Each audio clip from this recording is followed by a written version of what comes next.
In northern Iraq, Catholic priest Lancaster Merrin participates in an archaeological dig which unearths a medallion of Saint Joseph and an artifact representing Pazuzu, an ancient demon. As Merrin prepares to leave Iraq, he encounters a large statue of Pazuzu and observes two dogs fighting in the desert. In Georgetown, actress Chris MacNeil works on a film directed by her friend Burke Dennings. A temporary resident, Chris lives in a well-appointed house with servants and her daughter Regan. Georgetown-based priest Damian Karras visits his mother in New York. He confides to a colleague that he feels unfit in his role as counselor to other priests, citing a crisis of faith. Chris hears noises in the attic, and Regan tells her of an imaginary friend named Captain Howdy. In a local church, a statue of Mary is found desecrated. Chris hosts a party. Karras' friend Father Dyer explains Karras' role as counselor, mentioning that his mother died recently. Regan appears and urinates on the carpet. After Chris puts Regan to bed, her bed shakes violently.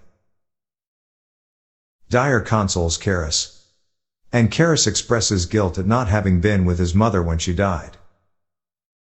Karras dreams of his mother, a Saint Joseph medallion and, briefly, a demonic face. Regan becomes violent. She is subjected to several medical tests which fail to find anything physiologically wrong with her. During a house call, Regan spasms violently and a demon possesses her body. The possessed Regan exhibits abnormal strength. One night, Chris finds the house empty except for a sleeping Regan. Dennings is found dead at the foot of an outdoor staircase beneath Regan's window. Homicide detective William Kinderman questions Karras, confiding that Dennings' body was found with its head turned backwards. Regan's condition worsens, and her body becomes covered with sores. A doctor mentions exorcism as a remote option, suggesting a possible psychological benefit. Kinderman visits Chris, explaining that the only plausible explanation for Dennings' death is that he was pushed from Regan's window. As Kinderman leaves, the possessed Regan stabs her genitals with a crucifix. To Chris's horror, the possessed Regan turns her head backwards and speaks in Dennings' voice. The possessed Regan is confined to her bedroom. Chris seeks out Karras, who visits Regan. Over 2 meetings, the possessed Regan claims to be the devil himself, projectile vomits into Karras' face, speaks in tongues, and reacts violently when tap water is sprinkled on her, which Karras had claimed was holy water, a point against genuine possession. The demon says it will remain in Regan until she is dead.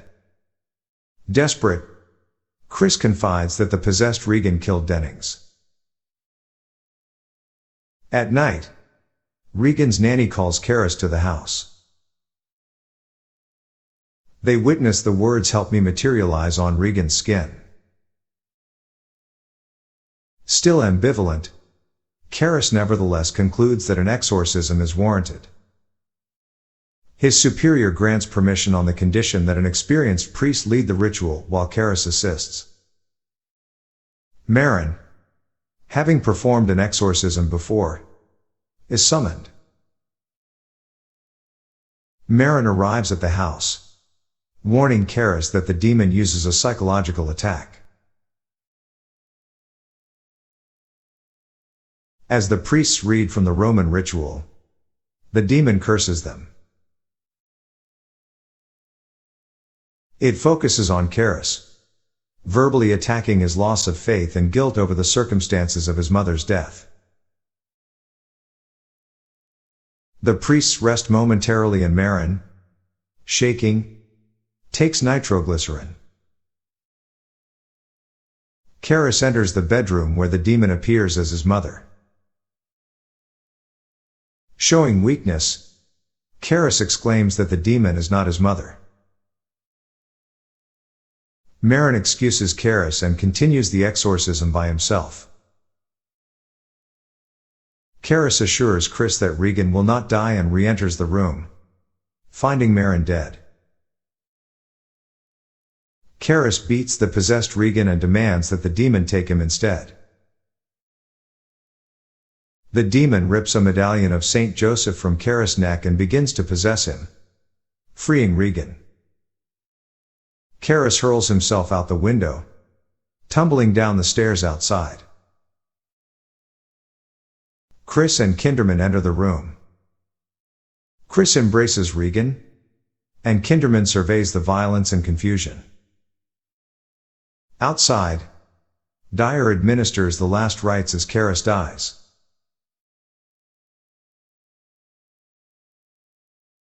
The MacNeils prepare to leave, and Father Dyer says goodbye. Despite having no memory of her ordeal, Regan is moved by the sight of Dyer's clerical collar to kiss him on the cheek. As the MacNeils leave, Chris gives Karras' medallion to Dyer, but Dyer places it back in her hand and suggests that she keep it. After she and Regan drive away, Dyer pauses at the top of the stone steps before walking away and coming across Kinderman, who narrowly missed Chris and Regan's departure. Kinderman and Dyer begin to develop a friendship.